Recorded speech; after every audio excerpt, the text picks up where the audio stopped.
les artistes. D'abord, juste avant toute chose, remercier Nicolas Dechalin, Irène et toute son équipe du Sugar Beach de nous accueillir encore une fois. C'est un partenariat entre Titanium et Sugar Beach et à chaque fois c'est à bras ouverts qu'on travaille avec vous. Merci Nicolas, merci Irène et toute l'équipe. Pourquoi on est là aujourd'hui? C'est là où tout va se passer samedi soir. Vous avez un avant-goût, c'est pas tout, hein, mais un avant-goût où sera le stage, carrément pied dans l'eau, à 10 mètres de la mer. Là, on est dans le live, dans quelques temps, dans 48 heures à peu près, ça va secouer. Le cadre magnifique, les arbres vont être, vous allez voir, je ne peux pas tout vous dire, mais c'est un avant-goût et ça change complètement différent de ce qu'on a l'habitude de faire. Et je voulais remercier les artistes qui m'ont fait confiance, qui m'ont fait confiance encore une fois cette année, c'est la deuxième fois. Vous aviez eu vos collègues et par contre il y a une personne que vous connaissez déjà et c'est Tamara qui est revenue nous faire la bonne surprise et puis vous avez posé la question pourquoi après elle va vous répondre. Moi je peux donner déjà un avant-goût, c'est qu'elle fait pas mal de tournées avec certains d'entre vous déjà pendant l'été en France. C'est pourquoi elle était parmi aussi celle qu'on a voulu faire revenir parce qu'elle est très demandée à Maurice par le public mauricien. Donc autour de la table, nous avons le plaisir de commencer par la gauche. Nous avons Anne Shirley que vous connaissez déjà. Les présentations ne sont plus à faire mais juste pour remettre des noms sur les visages. Nous avons Anne Shirley, nous avons le beau et magnifique Dilomé, la charmante, la voix qui fait craquer les cœurs, c'est Emiliana. Tamara, je ne la représente plus, mais elle sort du Québec, là, de Montréal pour être précis. Le beau, le charmant, le grand, l'immense Nicolas Dechalin. Raïfa qui travaille, qui est ma moitié, mon 3K qui est avec moi dans Titanium, bien sûr. Et puis sur ma droite, le beau Marius et la charismatique Audrey, qui est de moitié rayonnaise en passant. Qui est partie de Rayonnaise. Alors c'est quoi? Qu'est-ce qu'on nous a amené cette année? The Voice saison 6 pour un concert, un beach party le samedi 16 septembre à 20h à Figure Park. 20h30 à Figure Park, merci. Ce sera donc une grosse soirée. Sugar Beach et toute son équipe a mis à disposition l'hôtel. Vous avez le cadre, donc ici, je me répète, donc ça va être la scène. Devant nous, le point VIP, comme on dit, donc vraiment le pied dans le sable, le cadre, on voit le cadre, et juste à l'arrière, sur la grande pelouse qui est très connue du Sugar Beach, toute la partie pour les billets normaux. Les billets sont toujours en vente. Alors quelques petites informations, les billets sont toujours en vente sur le réseau Otalio, mais également le réseau monticket.mu en ligne ou dans les magasins. Les billets, alors première, c'est rare, les prix que nous vendons à l'heure actuelle seront le même prix à la porte. Au cas où, pour les indécis de dernière minute, quelque chose d'annulé, ils peuvent toujours venir à la porte. Nous avons prévu dans toutes sortes de sécurité entre les bracelets, donc vous allez être très bien indiqué, une bonne circulation, un bon flux par rapport aux personnes qui n'achètent pas uniquement le beach party, mais qui achètent le cadre. Ils achètent entre guillemets de voir ce qu'ils ont vu à la télé de Beach, à la télé de Voice, le cadre 5 étoiles du Sugar Beach, et puis j'espère qu'il fera un magnifique temps, un programmé un magnifique temps, n'est-ce pas? Inch'Allah. Amin. Donc, grosse soirée en perspective. Je ne veux pas trop parler plus que ça. Par contre, les petits trucs que je peux rajouter, c'est les autres que vous voulez entendre, c'est qu'il y aura des food courts très intéressants. Donc, ceux qui veulent, alors les portes, entre guillemets, il y a des portes, c'est la sécurité, vont être ouverts à partir de 19h. Les gens peuvent rentrer à partir de 19h. Malgré que la soirée commence à 20h30, il y aura le DJ in-house pour donner un coup d'ambiance à la soirée. Food corner, des boulettes des burgers, des samoussas, des street food. Street food mauricien un peu partout. Les gens peuvent consommer, payer, Consommer direct, en sachant que l'équipe, encore une fois, a fait des prix vraiment tarifs mauriciens. Ok, pas tarif hôtel qu'on a l'habitude de faire. Donc, j'invite les gens à venir passer un bon moment. C'est pas le moment du spectacle, mais très bonne soirée. Et même, il y aura quelque chose, le after party, ok, au Tides, qui est juste à côté avec le DJ in-house. Donc, ceux et celles qui veulent danser, bouger plus jusqu'à 2h du matin, c'est ça? Une continuité jusqu'à 2h du matin, vous pouvez rester avec nous. Donc voilà, autre chose, petit détail et je vais finir sur là. J'ai un autre partenaire qui s'appelle Atoll, qui est là. Atoll, donc l'aéroport de Maurice, ils ont mis un piano. Donc nous aussi, à partir de vendredi, on va aller faire un petit saut à l'aéroport pour les passagers. Donc devinez-vous, je vous donne le scénario. Un Français, un téléspectateur français qui a vu Marius, Audrey et les autres à la télé, jamais en France ils ont eu l'occasion de les toucher, ils partent lorsqu'ils seront pour le départ, ils vont les voir. C'est grâce à Maurice. Mesdames, messieurs, merci beaucoup, messieurs les journalistes, mes amis journalistes que je connais très bien. Juste avant de passer la parole aux artistes, un petit mot Nicolas. Encore une fois, un grand plaisir pour le Beach et son exemple d'être prenant en cet événement. On a voulu évoluer un peu cette année, ne pas faire de voice dans une salle, parce que vous les voyez tout dans notre salle, mais sur la plage, avec un beach park. Je pense que ça va être chaud, n'est-ce pas? Ça va être chaud, Audrey. Ça va être très chaud. Exactement.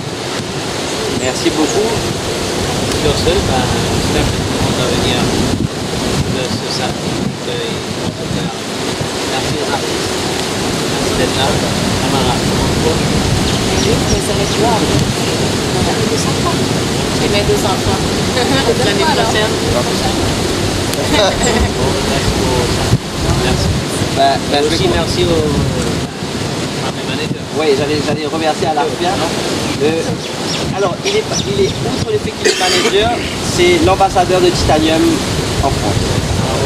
Ah, merci beaucoup. Là. C'est lui qui nous aide pour les artistes. Audrey, on va commencer. J'ai commencé par une journée, je vais commencer par toi. Un petit mot pour nos amis journalistes. Un petit mot pour les journalistes, bonjour déjà. Et puis merci de vous être déplacés pour nous parce que on en parlait avec les copains, c'est beaucoup d'honneur que vous nous faites. Donc on est ravis d'être là. Voilà, merci. Et puis vous pouvez poser des questions, pas de souci. Marius? Oui. Bonjour.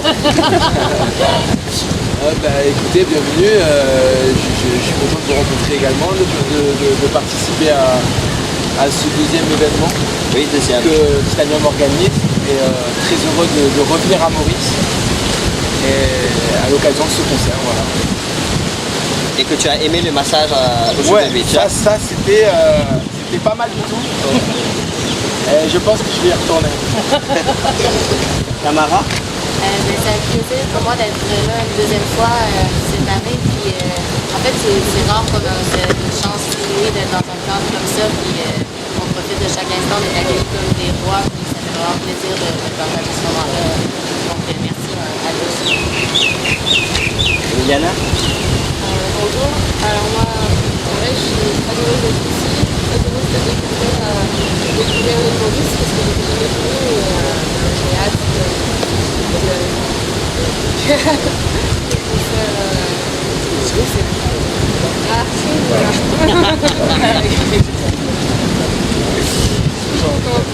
de chanter samedi. Vous avez vu, ils sont timides cette année, hein. Ils sont pas comme l'année dernière, ils avaient parlé beaucoup, etc. Ils sont très timides.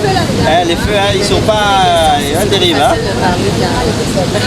Dilobé. Bonjour à tous les journalistes.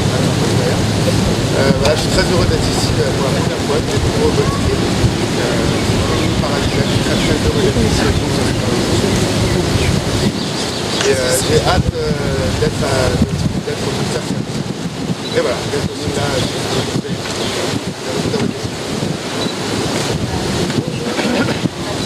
Et moi aussi, je suis ravie d'être là. Donc, j'espère que ce concert va continuer dans la lancée que Titanium dans laquelle nous emmène. tout cet esprit très convivial. Je pense que depuis qu'on est arrivé, on n'a pas fait d'avoir des surprises. Donc voilà, j'ai hâte d'être à samedi aussi et que tout ça soit à l'image de tout ce qu'on a fait. Et ravi aussi d'être dans ce bol de ce ressource. Monsieur le journaliste, ben, je vais vous demander de poser plein de questions parce qu'ils étaient trop timides, trop impressionnés par les Mauriciens depuis de l'arrivée. Christophe, lance-toi. Une question pour un camarade. Vous gardez quel souvenir de concert de l'année dernière? Pardon? Vous gardez quel souvenir du concert de l'année dernière? Tu gardes quel souvenir? En fait, je serais pas là si ça n'avait pas été quelque chose d'exceptionnel, mais honnêtement, moi j'avais pas l'habitude nécessairement de faire des grandes salles non plus à cette époque-là, puis c'était quelque chose de vraiment impressionnant pour moi, puis j'ai pu comme partager avec le public, aller jouer avec eux, puis c'était vraiment des rencontres formidables, puis c'était que du bonheur, donc c'est un peu pour ça que je suis là à nouveau, puis que ça va me faire plaisir à chaque fois de participer.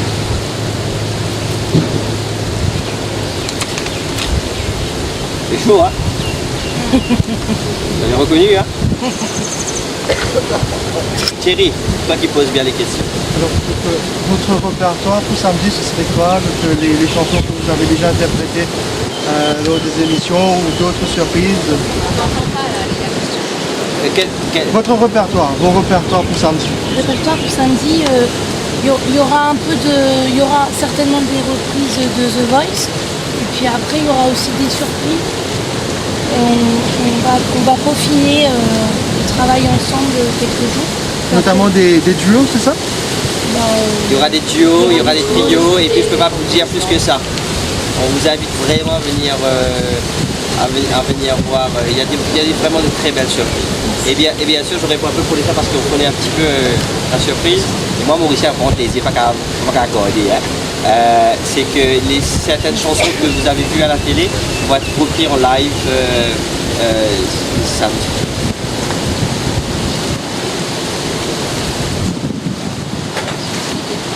Et ce timide, vous avez les journalistes mauriciens. Est-ce que sans Voice, vous seriez là? Sans The Voice, vous seriez là? Question un peu générale et générique. Moi, l'année dernière, je m'étais dit, avant de venir, je m'étais dit jamais, en fait, jamais j'aurai la chance d'aller à l'île Maurice. Probablement, c'est beaucoup trop loin, c'est beaucoup trop paradisiaque, c'est beaucoup trop fou, et jamais il m'était même venu à l'esprit que ça m'arrive. Je suis encore là cette année. C'est sûr que sans The Voice, je ne vois pas nécessairement comment j'aurais pu avoir cette opportunité-là. Pour ma part. Moi, je pense que c'est l'élément déclencheur. Donc, j'ose espérer quand même que j'aurais pu venir sans The Voice parce que je comptais bien faire pas mal de choses même si j'avais pas eu cette opportunité. Mais c'est quand même l'élément déclencheur et du coup, on est très ravis d'avoir pu faire cette aventure et que ça débouche sur ce genre d'occasion aussi. Et qu'est-ce qui est le plus dur dans l'aventure The Voice? Pardon? Qu'est-ce qui est le plus dur dans l'aventure The Voice?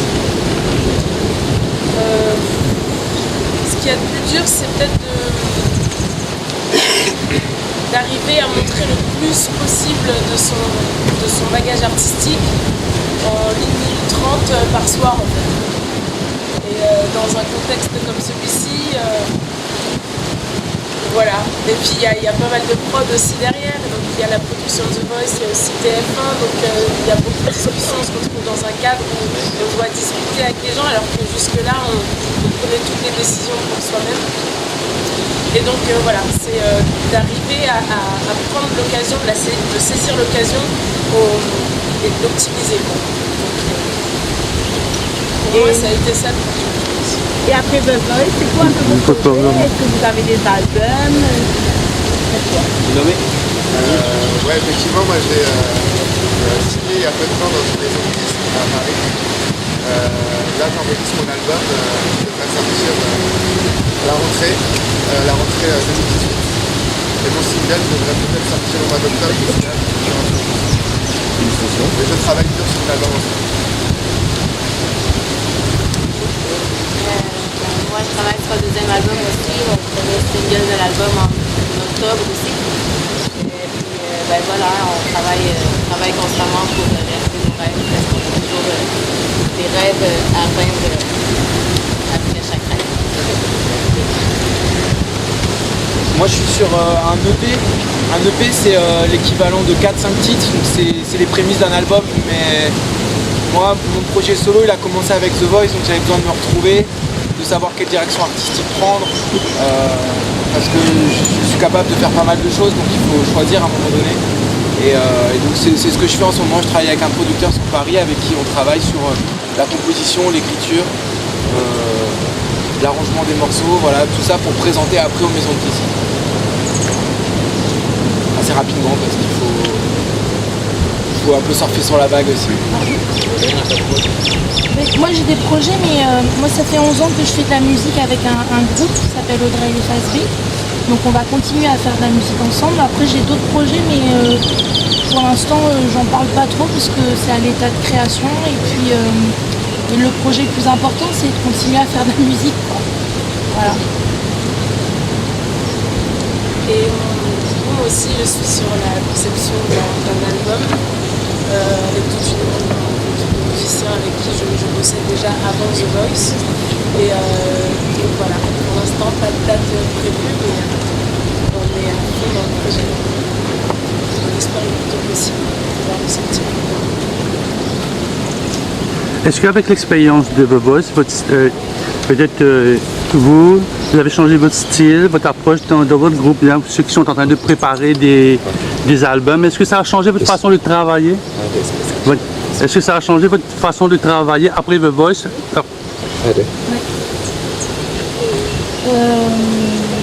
J'ai une bonne nouvelle. Ah, il y a un micro. Il y a un micro.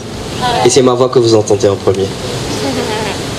Donc je répète la question, si ça a changé notre façon de travailler après The Voice. Après The Voice. En ce qui me concerne, oui, parce que c'est quand même une aventure, c'est un condensé de travail assez intense. Donc j'ai appris à travailler plus vite et puis après à avoir cette dynamique de travail, à le diffuser avec les garçons avec qui je joue. Et puis ouais, ça change quand même beaucoup de choses. On travaille avec les meilleurs. En termes de réalisation, en termes de scénographie, les coachs vocaux qu'on a qui travaillent dans l'ombre des coachs que vous voyez à la télé. Donc on a quand même des cours de chant tous les jours avec les meilleurs. Donc ouais, ça a quand même changé beaucoup de choses. Je passe le relais.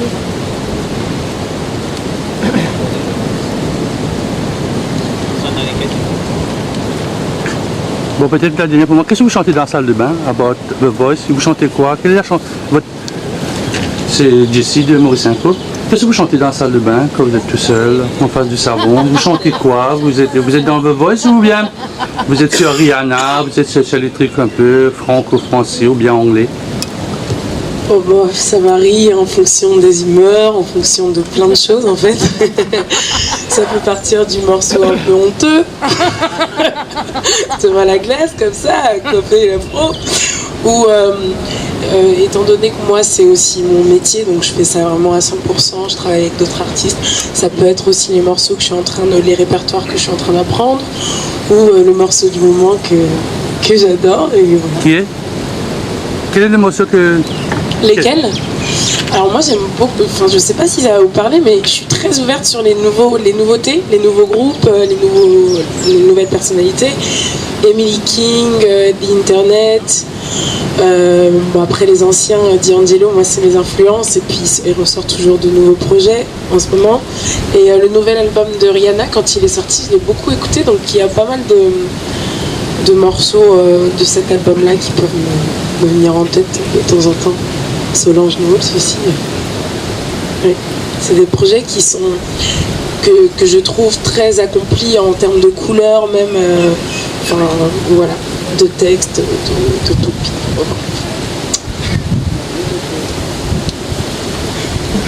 Alors peut-être une dernière question pour moi. Non, c'est bon, je vais parler. N'aie pas peur. Peut-être une dernière question pour moi. Vous êtes à des kilomètres de la France, de Paris notamment. Qu'est-ce qu'il faudrait améliorer dans les coulisses de The Voice? Allez-y, vous pouvez balancer. Hein, Allez, oui. vous êtes inscrit? La clim. Je peux répondre à un truc si vous voulez? Oui, vas-y, tiens. J'ai une idée. Ah ouais? Mais ils me disent la clim, la climatisation. C'est mieux? Trop chaud, fait trop chaud? Non mais parce qu'on a le moment où on a fait les directs, je sais pas si vous vous souvenez, il a fait hyper chaud dans les coulisses et en fait ils avaient un gros souci de climatisation. Et du coup les petites dames qui travaillent à repasser, les coiffeuses qui travaillent avec les sèche-cheveux et tout, ouais, c'était un peu raide, mais c'est pour la petite anecdote. Oui. Moi, je dirais qu'il n'y a pas grand-chose à améliorer en fait. C'est surtout l'état d'esprit dans lequel on se présente à ce concours-là. On a quand même toute une équipe de techniciens, coiffeurs, maquilleurs, mise en scène, musiciens, producteurs, coproducteurs. Enfin, on est vraiment lotis comme des petits rois. Et on est constamment accompagnés. Alors après, il peut y avoir des déceptions, mais c'est plus par rapport aux attentes qu'on en avait avant et pas réellement de... Enfin, moi j'ai trouvé ça plutôt complet. Moi, personnellement, je trouve que pratiquement toute l'expérience, c'est quelque chose de super positif, mais je crois qu'il devrait avoir un petit peu plus de liberté sur les titres des chansons parce que c'est pas toujours vrai qu'on a vraiment le choix. Puis moi, ça m'a un petit peu... c'est un petit peu ma petite déception, en fait. Mais c'est le grand débat, ça. Ben, c'est le grand débat, mais on est des artistes, donc je pense qu'il y en a qui se cherchent encore, mais il y en a qui savent vraiment pertinemment qui ils sont. Puis quand on est imposé des trucs qui sont pas nécessairement toi dans ce genre de contexte-là, je trouve ça un petit peu dommage pour vraiment montrer qui tu es, parce qu'en fait, les gens ont souvent envie de voir qui t'es et non ce qu'on t'impose d'être. Voilà. Moi du coup je rebondis parce que c'est plus vraiment dans les coulisses, mais moi il y a un truc dans The Voice en général, ou en tout cas l'épreuve que je trouve absolument inutile, c'est l'épreuve des battles. Je trouve qu'on est... En tout cas moi j'ai super mal vécu, hein. C'est vrai je l'ai mal vécu, mais je pense que... Je pense qu'il y a beaucoup d'artistes qui valident cette épreuve où on est mis à associer avec quelqu'un qu'on connaît pas, qu'on doit apprendre à découvrir, et en plus la personne on la voit pas beaucoup. Le choix de la musique n'est pas souvent propice à un bon duo. Et puis il y a cette question de duo, il y en a un qui part, donc c'est compliqué de faire quelque chose de positif, quoi. Et moi personnellement, du coup ça m'a mis dans une position où je suis arrivé sur scène, j'étais pas à l'aise, le titre ne m'allait pas, la tonalité ne m'allait pas. Donc finalement j'ai pas fait de la bonne musique, vous voyez, c'était très désagréable comme sentiment. Mais voilà. Est-ce que vous êtes souvent en contact avec vos coachs? Est-ce qu'il y a des Comment? Est-ce que vous êtes toujours en contact avec les coachs en fait? Est-ce qu'ils suivent vos carrières? Ben oui, nous, du coup on peut parler ensemble. Marius aussi là-bas, Timot Pokora. Ouais. Bah, du coup il nous suit pas mal aussi sur les réseaux sociaux, on peut garder contact comme ça. Et merci les réseaux sociaux, encore une fois je le dis souvent, mais grâce à ça c'est quand même bien. Et c'est vrai que comme Anne-Charles l'a dit, il a vraiment un œil sur nous, sur les réseaux sociaux, peu importe ce qu'on fait, tout ce qu'on fait musicalement, c'est vrai qu'il nous suit, il a un œil sur nous et il nous l'avait dit d'ailleurs. il est facilement contactable. Voilà, il est facilement contactable et non, il est vraiment top, en tout cas, pour nous. Hein.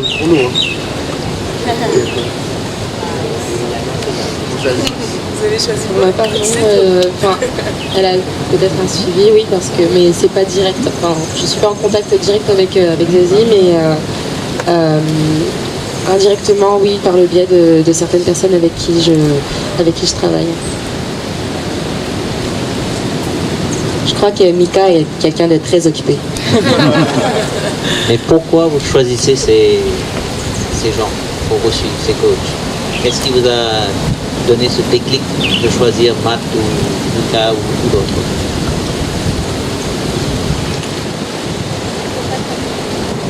Ben, moi, j'ai choisi Mika parce que je l'écoute depuis un peu moins maintenant, mais depuis que je suis très jeune, j'ai toujours trouvé que son excentricité assumée était inspirante parce que je crois que tout le monde devrait être libre de pouvoir être qui il est.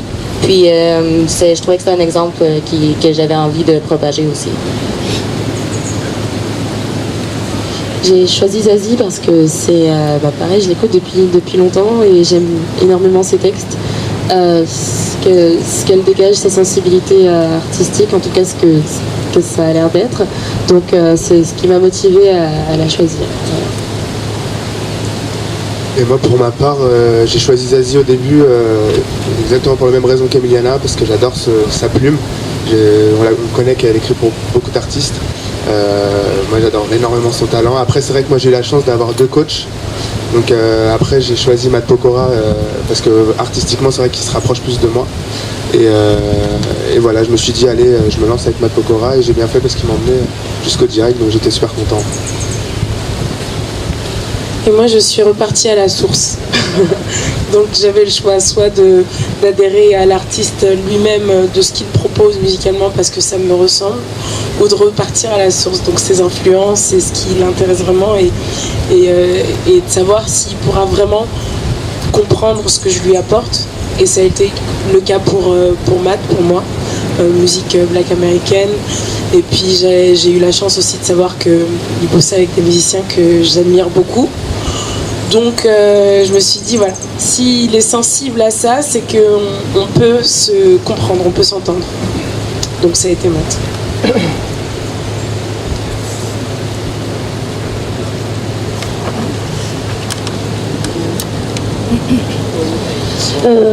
Moi j'ai choisi Zazie parce que j'avais pas trop de préférences, voilà, même si il y a des personnalités, des artistes vers qui on va plus facilement, mais déjà la surprise de se dire que les coachs se retournent, donc il faut déjà l'encaisser. Et puis après je suis allée dans l'équipe de Zazie parce que j'ai l'habitude de travailler avec des garçons et que je me suis dit que pour une fois être avec une femme, ça me changerait un peu.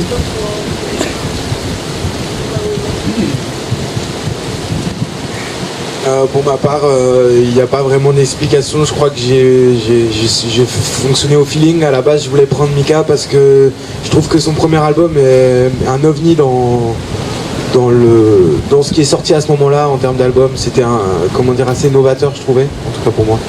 Et donc son univers me plaisait bien, puis il s'est retourné en dernier, j'ai vu les réactions des uns des autres et celle de Zazie m'a beaucoup plu. Je me suis senti en confiance, donc je l'ai prise.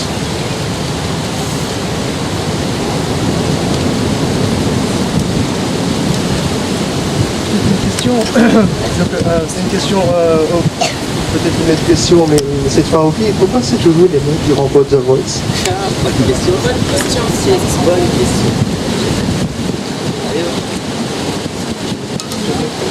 J'en sais rien. En fait, on peut aussi dans la vie dire je ne sais pas. Alors je le dis, j'en sais rien. Moi je pense que c'est une émission qui est regardée par essentiellement pas mal de nanas. Du coup c'est elle qui vote. Du coup c'est elle qui vote et elle vote pas pour les nanas, Elles sont comme ça.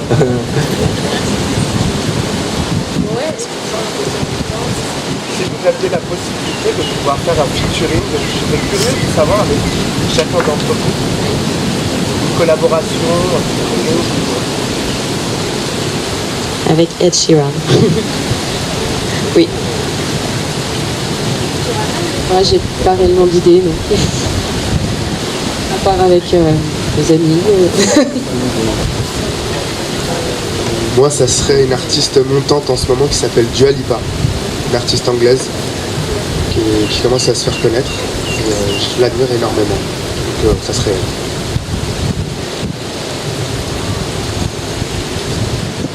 Je sèche parce que c'est toujours à ce moment-là où on me pose la question qu'il n'y a rien qui vient.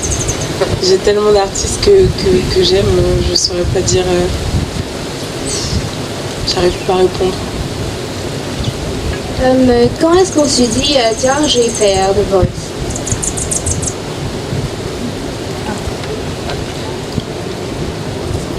Quand est-ce qu'on se dit pas? Participer.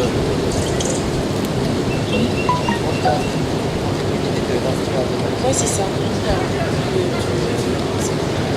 Moi, en tout cas pour ma part, on m'a contacté via les réseaux sociaux. En fait, je m'étais pas inscrit. On m'a contacté, on est venu me chercher par des casteurs. Et je me suis dit, bon allez, pourquoi pas, je vais tenter le coup, on verra bien, sans me poser de questions en tout cas. Mais en tout cas, moi, c'est les casteurs qui sont venus me chercher. Après, je sais pas pour vous. Moi aussi, du coup. Et aussi, j'avais fait Rising Star, une autre émission sur M6 avant ça. Et donc, ça m'a servi peut-être de carte de visite, en plus de ce que j'avais sur les réseaux sociaux. Donc, ça a été une discussion pour moi.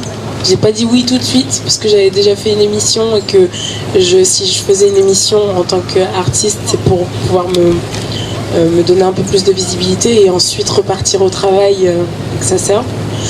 Et après, je me suis dit que c'était pas le même audimat peut-être. Voilà, une autre expérience. C'est quand même le premier télécrochet en France. Et j'étais dans un tournant où j'avais pas mal de compos déjà, une nouvelle équipe. Et je me suis dit, peut-être que c'est ce qu'on m'envoie du ciel. Donc j'ai saisi l'occasion. Moi non plus, je ne me suis pas inscrite de moi-même, donc je ne saurais pas dire vraiment, pas répondre, mais voilà, c'est Slimane qui m'a filmé et m'a proposé de participer et j'ai dit oui. Au début, je me suis posé quelques questions, puis je me suis dit allons-y, c'est une bonne opportunité, donc voilà, j'y suis allée.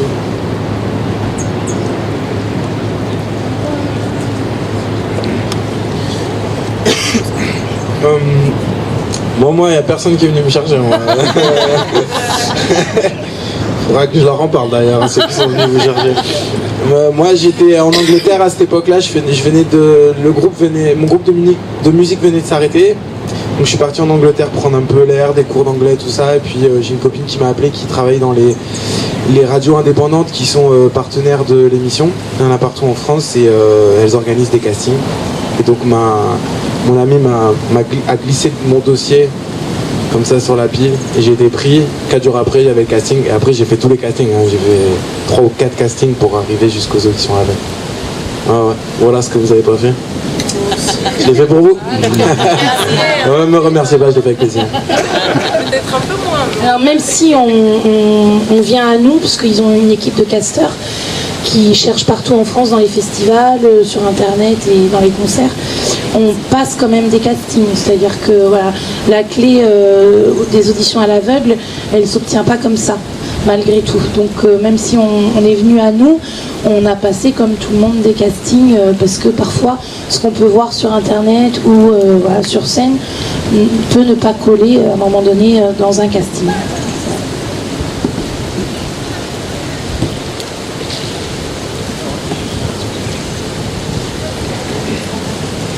Quelques dernières questions? Je pense. Je t'en prie. Quel conseil vous donneriez à des gens qui, comme vous, qui souhaiteraient faire The Voice?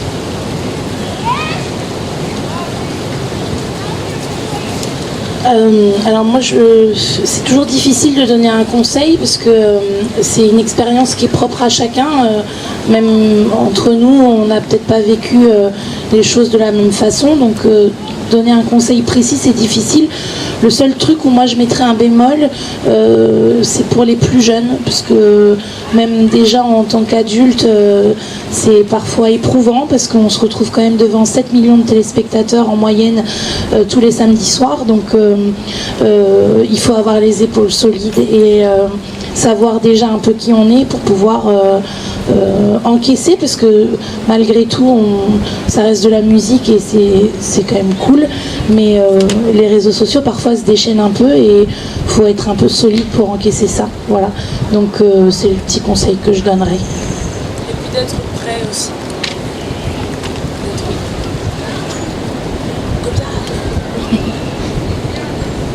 Oui, et puis moi je rajouterais à ça d'être vraiment prêt de ce dont on a envie de proposer. Alors après, il peut y avoir le cas contraire où on vient nous chercher, on nous dit ah, tu sais que tu as quelque chose et finalement tout est très bénéfique, mais le cas inverse c'est plus sûr quand même de savoir ce qu'on veut, de savoir d'avoir au moins une idée de ce dont on ne veut pas, tout simplement, pour pouvoir dire non.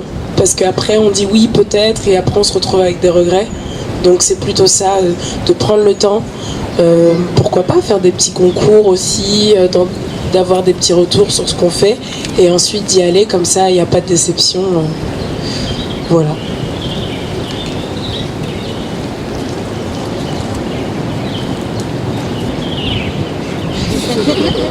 On me demande souvent des conseils en fait, puis le seul que j'ai à donner c'est de rester soi-même en fait, parce que c'est facile dans ce genre d'industrie-là qu'il y a des gens qui veulent te donner une image ou que te faire des trucs.